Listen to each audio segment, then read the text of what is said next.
중국이 시진핑 주석의 방북을 통해 한반도 문제의 진전을 위해 노력하겠다고 밝힌 가운데 이도훈 본부장과 비건 특별대표가 오늘 밤 워싱턴에서 만납니다. 한미 육자회담 수석 대표들이 공개석상에서 어떤 대북 메시지를 내놓을지 주목됩니다. 지난 15일 삼척항 부근에서 발견됐다고 국방부가 밝혔던 북한 어선이 실제로는 삼척항 부두에 정박을 했고 일부 선원이 육지에 올라와 주민과 대화까지 한 것으로 확인됐습니다. 우리 군의 해상 경계에 구멍이 뚫렸다는 비판이 커지고 있습니다.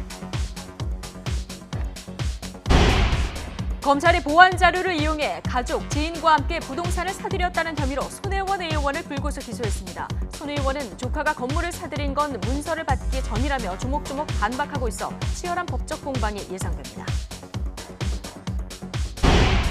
광주에서 또래 친구를 집단 폭행해 숨지게 한 10대 4명이 오늘 오전 검찰에 넘겨졌습니다. 이들은 물고문까지 했던 것으로 알려졌는데 경찰은 피해자가 숨질 수 있다는 점을 알고도 잔인하게 폭행했다며 살인 혐의를 적용했습니다.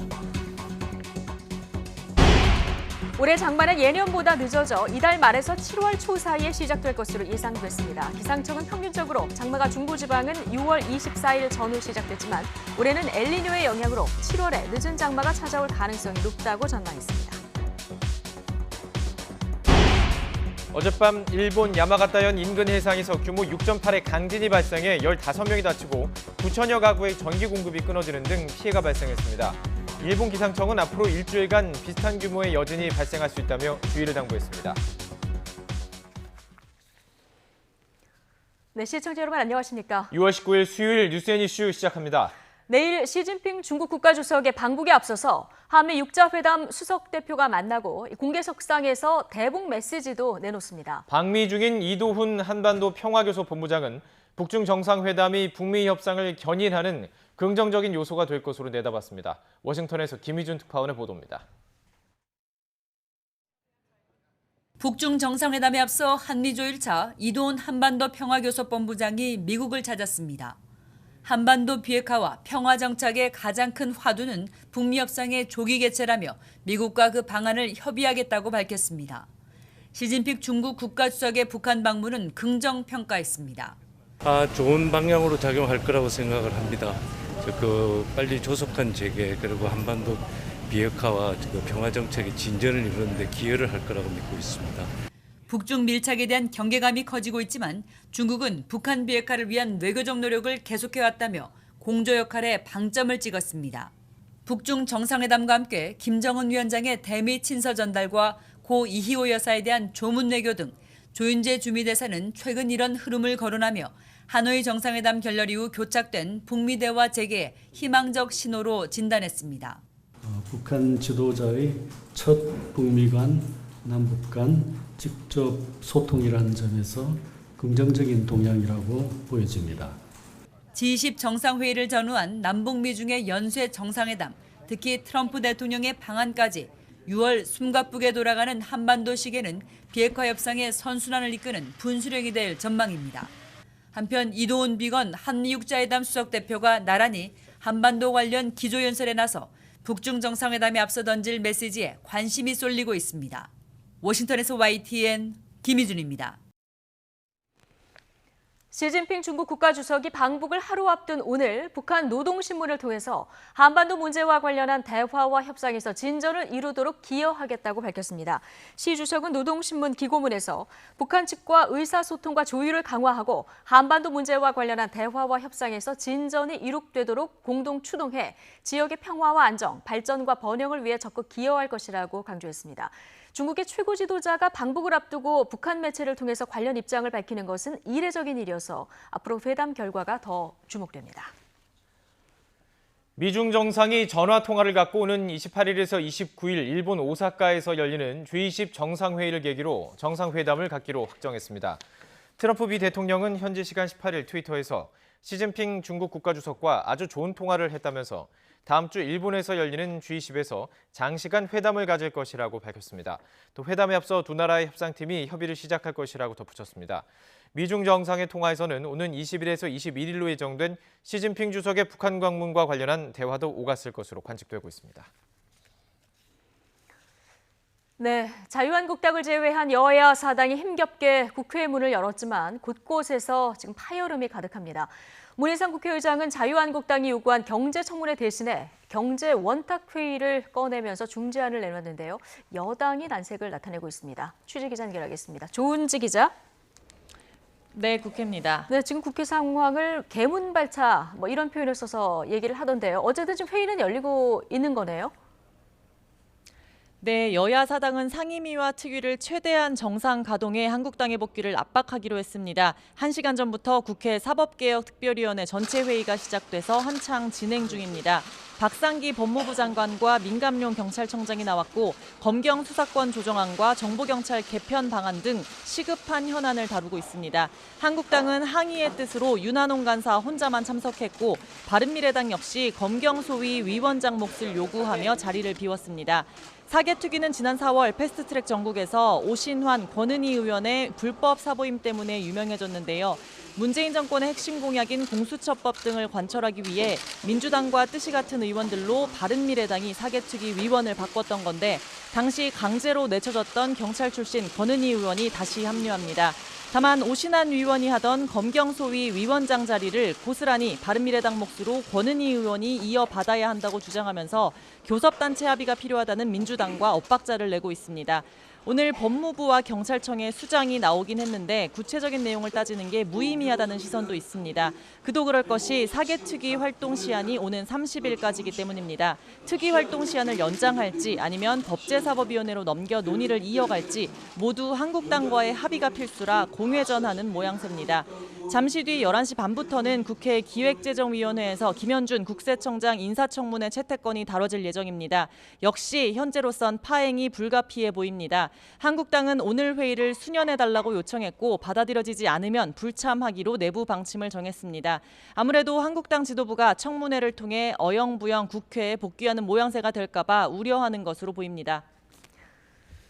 네, 어수선한 가운데 국회 정상화 협상의 끈은 계속 이어지고 있는데요. 어제 국회의장이 경제 원탁회의를 중재안으로 내놨다고요?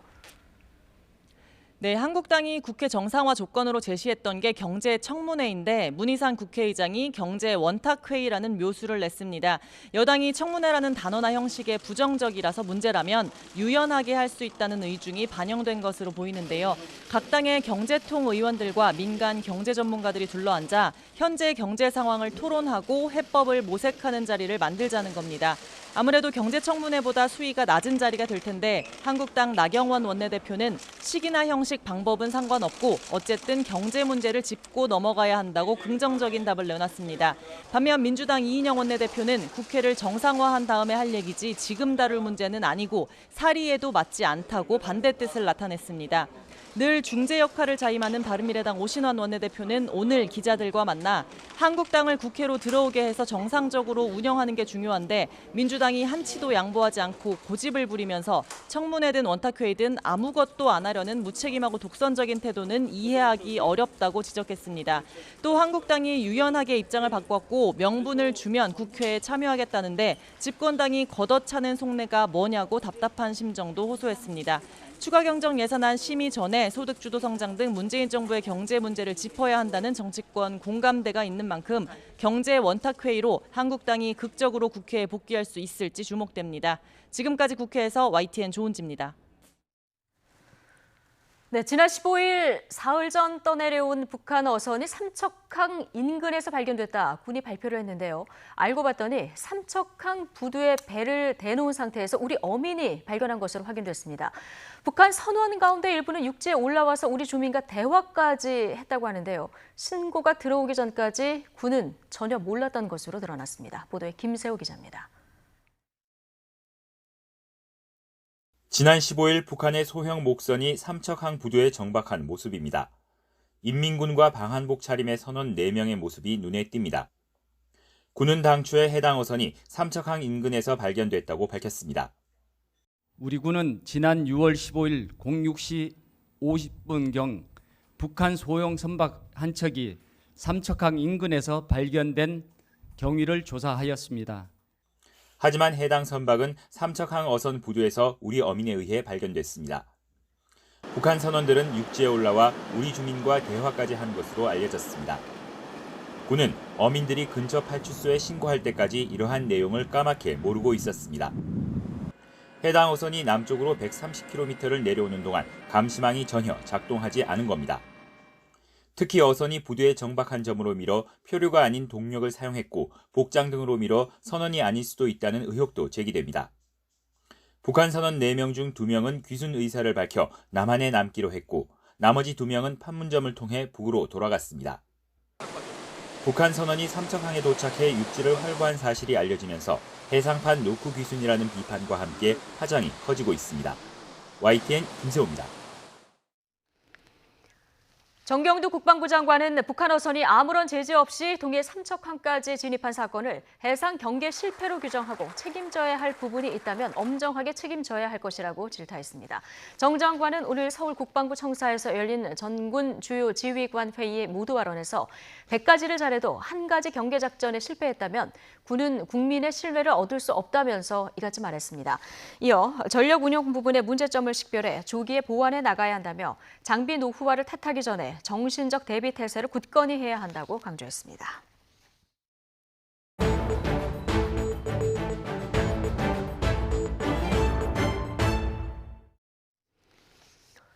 목포 부동산 투기 의혹을 받아온 무소속 손혜원 의원이 부패방지법 위반 등의 혐의로 재판에 넘겨졌죠.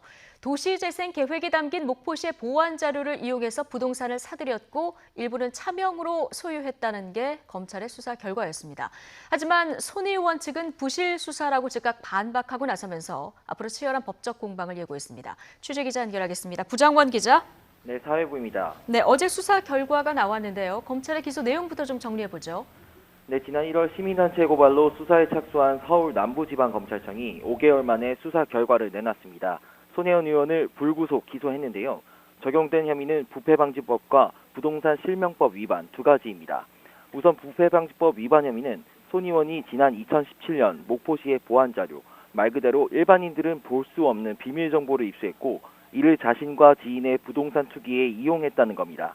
이렇게 사들인 게 토지 26필지와 건물 21채, 모두 14억 원 정도입니다.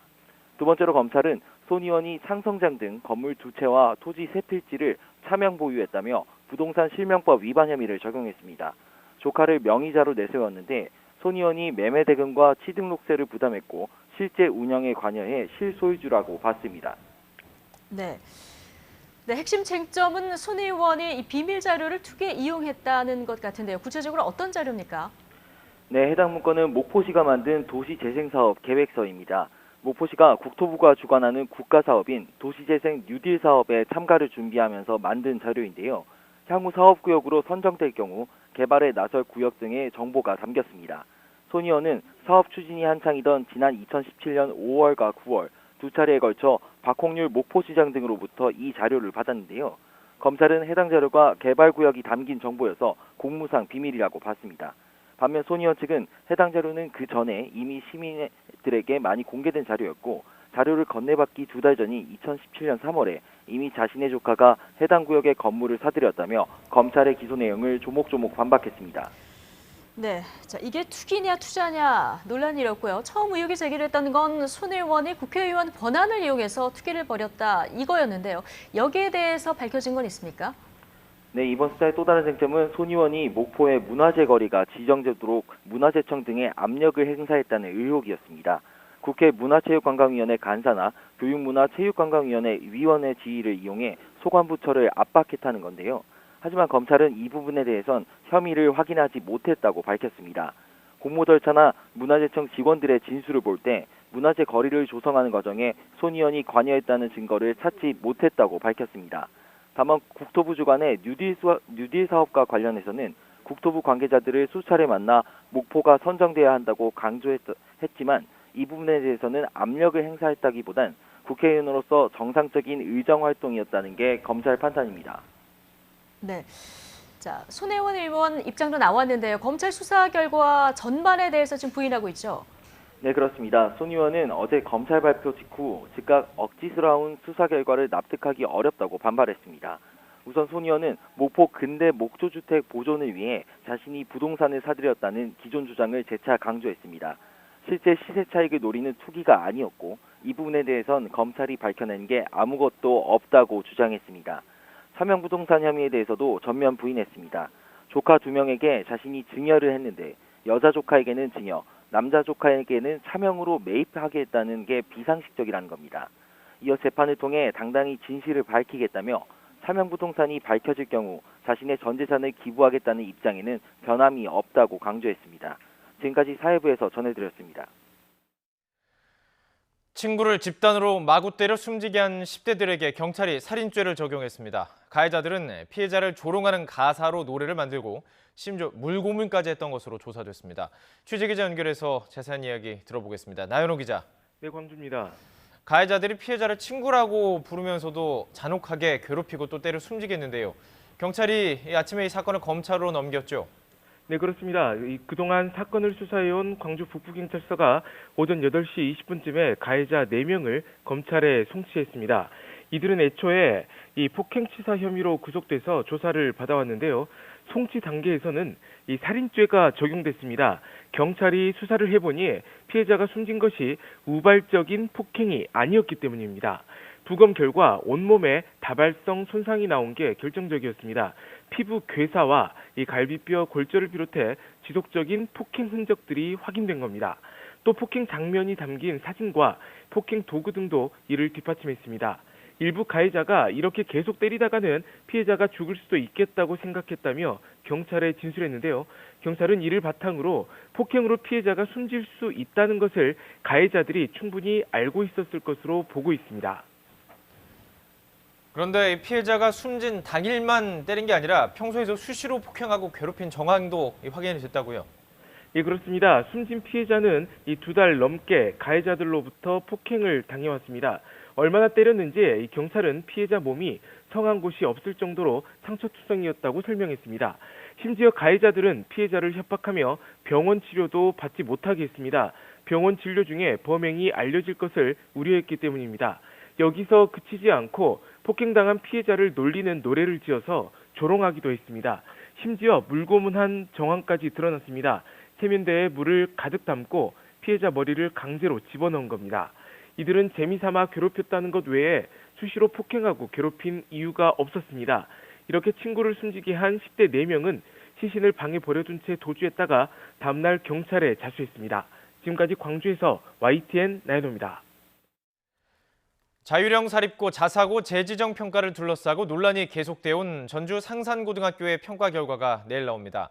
전북도 교육청은 내일 오전 11시 상산고등학교에 대한 자사고 재지정 여부를 공식 발표합니다. 앞서 도교육청은 상산고를 상대로 실시한 평가 결과를 놓고 지정운영위원회에서 심의한 뒤 심의 내용을 교육감에 통보할 예정입니다. 통보된 평가 결과가 기준점인 80점 이상이면 상산고는 자사고를 유지하지만 80점 미만이면 교육감이 일반고 전환을 결정할 수 있습니다. 다만 일반고 전환을 위한 최종 확정은 청문을 거쳐 교육부 장관의 동의를 얻어야만 가능합니다. 네, 인천 붉은 수돗물 사태로 지금 해당 지역 주민들의 불편과 불안이 이만저만이 아닌데요. 이번 사태는 인천시 상수도 사업본부의 무능과 또 부실 대응으로 인한 인재로 밝혀졌습니다. 수도 관로를 변경하면서 관내 이물질을 제대로 제거하지 않고 성급하게 변경을 했다는 건데, 자, 지금은 수돗물 상태가 어떤지 그리고 정상화는 언제쯤 될 것인지 취재 기자와 좀 더 자세히 알아보겠습니다. 자, 이기정 기자 나와 있습니까? 네, 이기정입니다. 예. 자, 붉은 수돗물 민원 발생한 게 벌써 20일이 넘어가죠? 네, 그렇습니다. 지난달 30일 인천 서구에서 처음 붉은 수돗물이 나왔으니 오늘이 21일째입니다. 네, 인천의 지금 피해 지역 주민들이 가장 궁금한 거는 수돗물을 마셔도 되는지 그리고 언제쯤 정상화되느냐 이 부분인데 이게 어떻게 전망이 됩니까? 네, 아직 수돗물은 그냥 마시면 안 됩니다. 예. 다만 세탁이나 설거지 정도는 가능한 수준입니다. 인천의 수돗물은 현재 정수장 청소와 송수관로의 이물질 제거 작업이 각 구간별로 진행되고 있습니다. 이러한 작업은 열흘 정도 소요되고 그 뒤에 사후 모니터링 과정을 거쳐서 빠르면 이달 말부터는 순차적으로 정상화될 것이라고 환경부와 인천시는 전망하고 있습니다. 네, 지금 환경부 조사를 보면 이번 붉은 수돗물 사태는 인재로 나타났는데요. 구체적으로 어떤 문제 때문에 이런 혼란이 빚어진 겁니까? 네, 지난달 말 인천의 공촌 정수장에 원수를 공급하는 풍납 치수장과 성산 가압장이 정기 점검을 하게 됐습니다. 인천 상수도 사업본부는 단수를 하지 않고 수돗물을 공급하기 위해 인근의 수산과 남동 정수장의 물을 수계 전환, 다시 말해 정수장의 급수구역을 변경한 것입니다. 이때 배관에 이물질이 떨어져 나온 게 바로 적수, 붉은 수돗물입니다. 평소 순방향으로 물이 흐르면 이런 오염물질이 잘 떨어지지 않는데 관로를 변경하면서 역방향으로 물을 흘려보냈고 또 이 과정에서 서서히 시간을 두고 충분히 이물질 발생 여부를 확인해야 하는데 오히려 유량을 시간당 1,700 입방미터에서 3,500 입방미터로 2배나 늘려 관로에 침정물이 다량 발생한 겁니다. 예. 거기다가 지금 물 상태를 체크해야 할 탁도계도 지금 고장이 난 상태였다고 해서요. 인천시 안일한 대처도 지금 도마 위에 올라 있죠. 네, 공천 정수장의 탁도계가 고장난 상태였던 게 뒤늦게 밝혀졌습니다. 예.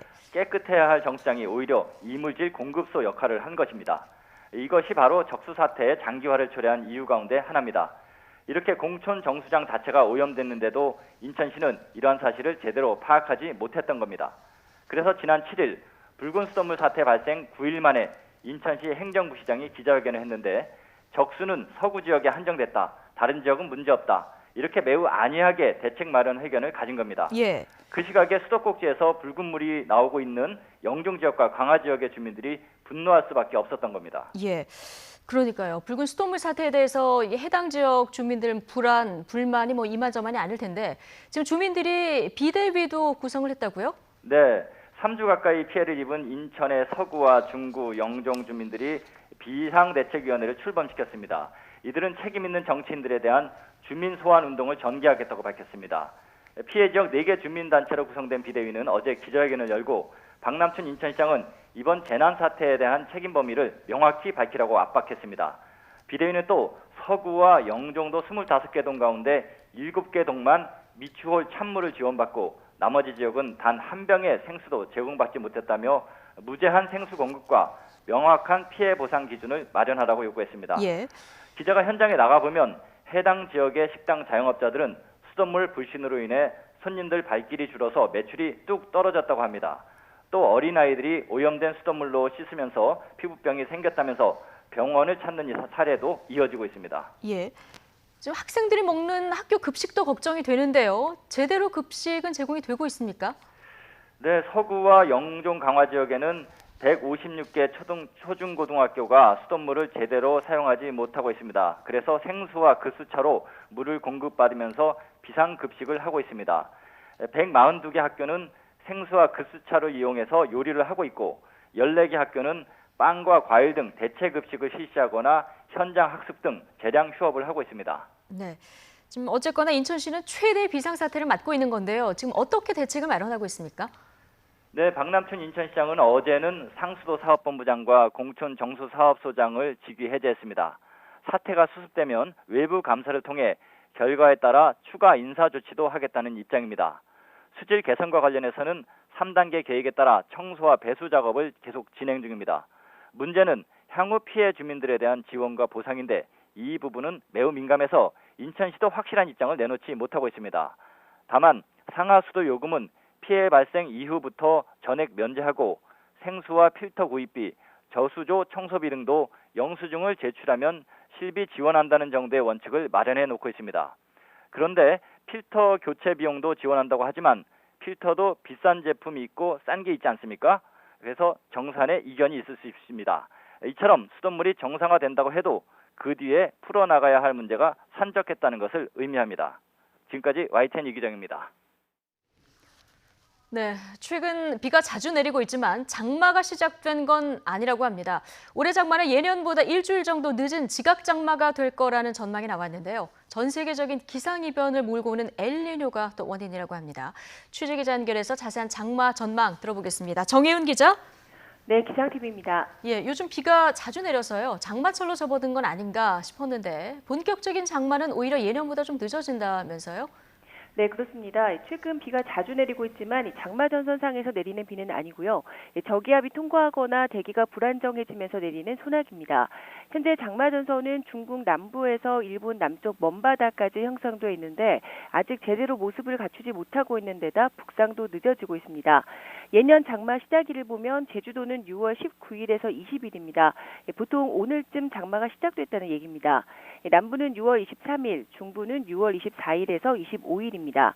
하지만 올 여름에는 엘니뇨 영향으로 장마 전선을 밀어 올려야 할 북태평양 고기압이 크게 확장하지 못하고 있습니다. 예. 자, 그럼 올여름 장마는 구체적으로 언제쯤 시작될 것으로 전망됐습니까? 네, 기상청은 장마의 시작과 끝 예보를 지난 2009년부터 중단했습니다.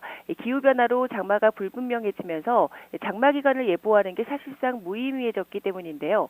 하지만 기압계 흐름을 보면 제주도와 남부지방은 이달 말인 29일에서 30일쯤 장맛비가 내릴 가능성이 있습니다.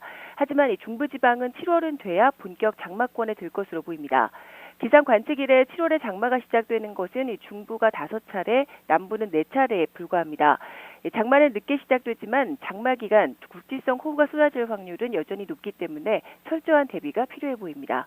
지금까지 YTN 정혜윤입니다.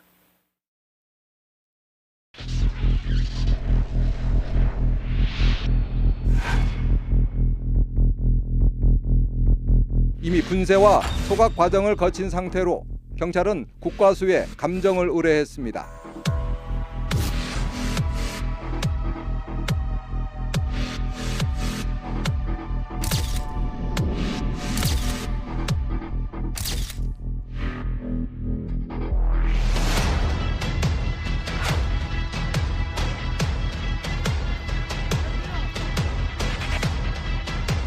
친권자에게는 민법상 자녀 거소지종권, 징계권, 대리권 이런 포괄적인 권한이 다 인정되기 때문에 고유정같이 잔혹한 폐륜 범죄를 저지른 자에게 계속 친권을 유지시키는 것은 자녀의 장래를 위해서 너무 좋지 않아서.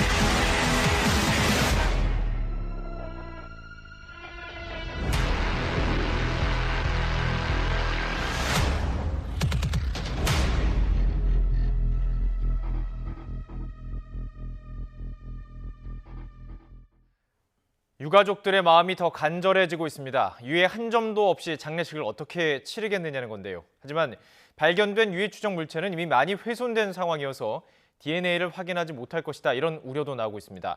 전문가 연결해서 그 가능성 구체적으로 좀 짚어보도록 하겠습니다. 박종태 전남의대 법의학 교수 나와 계십니다. 안녕하십니까? 예, 안녕하십니까. 박종태입니다. 네, 교수님 전문가로서 이 소식 들으셨을 텐데 김포 소각장에서 한 유해로 추정되는 조각 40여 개를 발견했다. 이 소식 들으셨을 때 어떤 생각이 좀 드셨습니까? 아마도 유전자 분석을 시도할 건데 네. 그 유전자 분석이 제대로 이루어질 것인지 그에 대한 궁금증이 있긴 했습니다. 전문가가 보실 때도 그것에 대해서 궁금증이 들 정도로 DNA를 검출할 확률이 굉장히 작다고 볼 수 있을까요? 예, 일단 소각 과정에 파편화되어 있다면은 열 변성이 주어졌기 때문에 그 분석될 가능성은 아주 낮을 겁니다.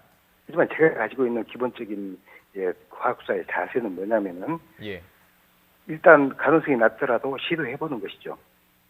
가능성은 낮지만 시도를 해본다. 가능성이 아예 없는 건 아니군요.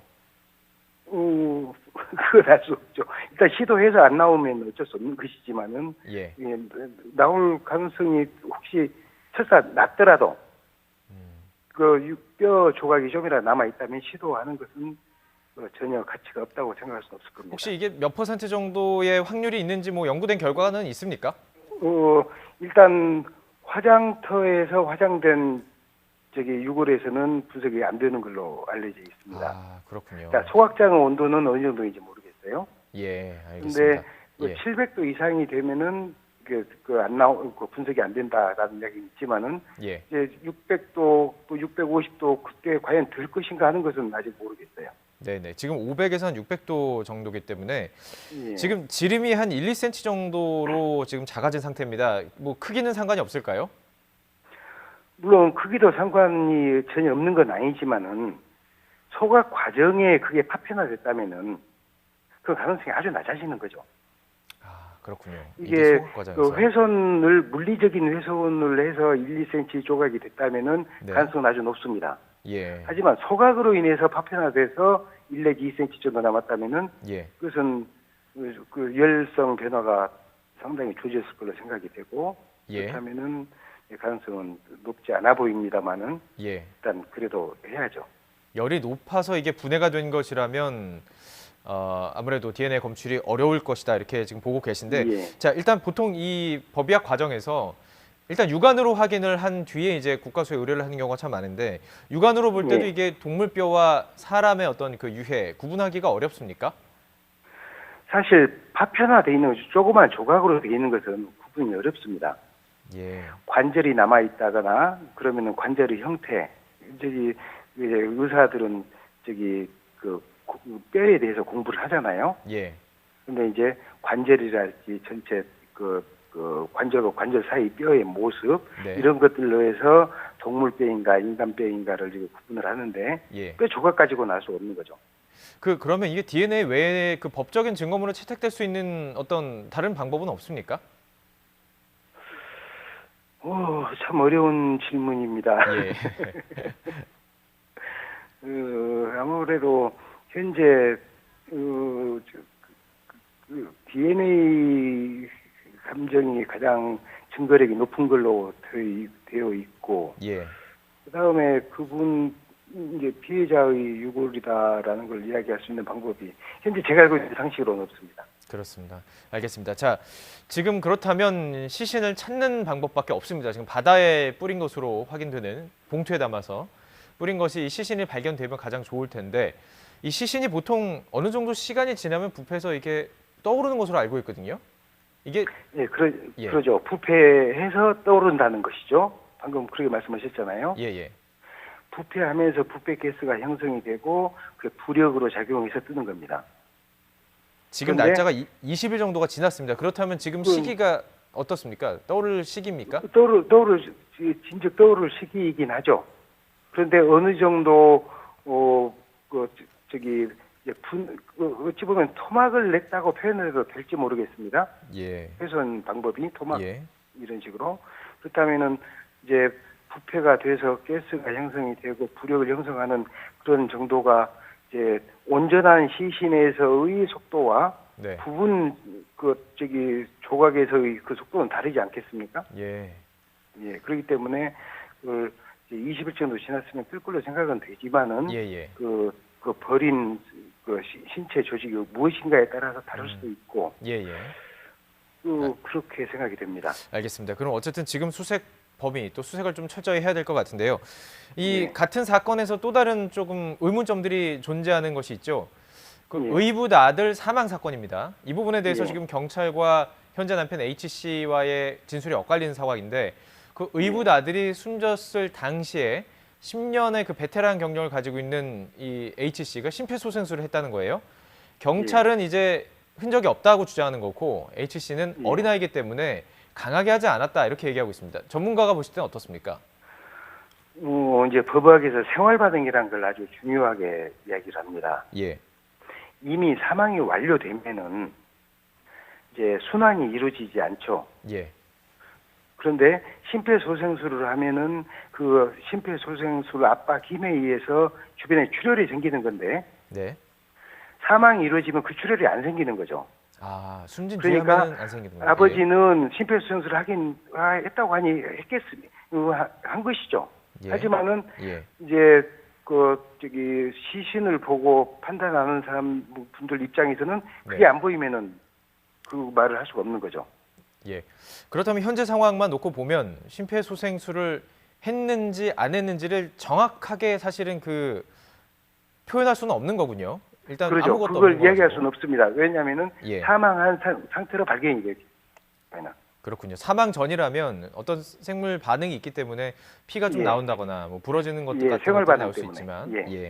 자, 그렇다면 한 가지 더 궁금한 건 그 남편의 주장은 사건 당시에 피가 많이 흘러 있었다는 거예요. 의붓 아들의. 그리고 경찰 쪽에서는 혈흔이 아주 적었다는 겁니다. 이 부분에 대해서는 어떤 의견을 가지고 계십니까? 이제 많고 적음은 표현의 차이일 것입니다. 예. 그런데 만약에 그게 혈흔이었다면은 국과수 감정 결과에서도 그게 왜 혈흔이 나왔을까라는 이야기를 했을 겁니다. 네. 그런데 제가 이제 부검을 하면서 제 경험에 비춰보면은 사후 변화로 이제 소위 말하는 시체 얼룩, 시반 이런 것들을 이야기하지 않습니까? 예. 이제 그 시신의 아래쪽에 혈액들이 모이는 거죠. 예. 그런데 만약에 사망이 이루어지면은 사후 변화가 시작이 되면서 구강이나 비강 이쪽에서 혈액이 좀 흘러내릴 수는 있습니다. 혈성 액체가. 예. 그런데 이제 일반 경찰들이나 일반인들은 그걸 혈액으로 오인할 수는 있습니다. 오인을 할 수가 있고. 저도 부검하면서 보면은 예. 저기 사진을 보고 이걸 혈액인 것 같다라고 이야기를 저에게 합니다만은 예. 제가 보기에는 혈성 액체이다. 혈액이 아닌 것 같다. 이 혈액이라 하면 출혈에 의한 것이거든요. 예. 혈성 액체는 사후 변화 과정 중에 체액이 빠져나온 겁니다. 그렇군요. 근데 이 부분을 지금 검사할 수 있는 증거가 없는 것이 안타깝습니다. 고유정이 이것을 없앴기 때문에요. 자, 짧게 한 가지만 질문 드리겠습니다. 그럼 4세 아이, 만 4세 아이가 자다가 질식사할 가능성이 어느 정도로 보십니까? 높지 않다고 보시는지요? 자다가 그런 이야기도 있죠. 아버지가 다리를 몸 위에 올렸다는 이야기도 있지만은 또 안 올렸다는 이야기도 있고. 그런데 4세 아이가 특별히 질병이 없는 상태에서 그냥 자다가 사망을 한다. 예. 물론 아주 드물게 이제 2개월 내지 1년 이내에 영유아 급사증후군 그런 사망도 있긴 해요. 네. 2개월 내지 12개월 사이에. 그런데 4세 아이에게는 어쨌든 그 범위에는 들어가지 않고 또 성인의 경우에는 20대 후반, 30대 초반부터 40대 초반까지 청장년 급사증후군이라는 게 있긴 해요. 하지만 4세는 그게 포함되지 않거든요. 그런데 그렇지 않군요. 영유아 급사증후군이나 청장년 급사증후군이 그 나이에 많더라라는 이야기인데 과연 그 나이 벗어나면 그게 없는 것인가 하는 것은 또 의문으로 남는 것이긴 해요. 그런데 이게 연속적인 사건이다 보니 그 관계를 끊을 수가 없는 거죠, 지금. 알겠습니다. 여러 가지 의문점이 참 많이 있습니다. 또 추가 증거들이 나오는 대로 또 연락을 해서 전문가께 좀 연락을 드려보도록 하겠습니다. 박종태 전남의대 법의학 교수와 함께했습니다. 말씀 고맙습니다. 네. 고유정에게 숨진 피해자 강 씨의 유족이 고 씨에 대한 친권 상실을 법원에 청구하면서 대응에 나섰습니다. 실제로 어떤 내용인지 이정미 기자가 팩트체크해봤습니다. 고유정의 전 남편은 고 씨의 폭력성을 이유로 이혼 소송을 내면서도 친권과 양육권을 내줬습니다. 당시 만 3살에 불과했던 어린 아들에겐 엄마가 필요하다고 생각했다는 게 변호인의 설명입니다. 이혼한 만큼 숨진 남편의 재산이 고유정에게 직접 상속되는 건 아닙니다. 상속자는 이제 만 5살이 된 아들이 유일합니다. 하지만 미성년자이기 때문에 관리 권한이 고유정에게 있는 건 사실입니다. 민법은 친권자에게 자녀 보호와 살고 지정은 물론 징계와 재산 관리 권한까지 부여하고 있습니다. 시급하게 필요한 처분은 친권을 정지시키고 그다음에 친권 대행자를 선임하는 것입니다. 재판 결과가 나오기 전까지 임시로 사전 처분을 신청할 예정입니다. 자녀의 복리를 현저히 해치거나 해칠 우려가 있으면 친권을 빼앗거나 일시 정지시킬 수 있습니다. 기준은 엄격합니다. 친권자가 현저한 비행 행위를 했다는 것만으로는 친권을 빼앗을 수 없다는 판례도 있습니다. 하지만 다른 후견자를 정하는 게 더 낫다고 판단되면 친권을 빼앗는다는 점에서 고유정의 친권은 박탈할 수 있다는 게 전문가들의 시각입니다. 아이의 아빠를 끔찍한 살인을 저지른 엄마 밑에서 크게 한다는 것은 아이의 복지에 너무나 복리에 반하는 거기 때문에 재판부에서는 친권 상실을 인용하지 않을까 판단됩니다. 고유정의 친권을 상실하더라도 현 남편이 자동으로 넘겨받진 않습니다. 친권 자동 승계는 2013년 이른바 최진실법으로 사라졌습니다. 배우 최진실 씨가 숨졌을 때 이혼한 전 남편 조성민 씨의 친권이 부활한 것이 비판을 받으면서 법원 결정 없이는 승계되지 않도록 한 겁니다.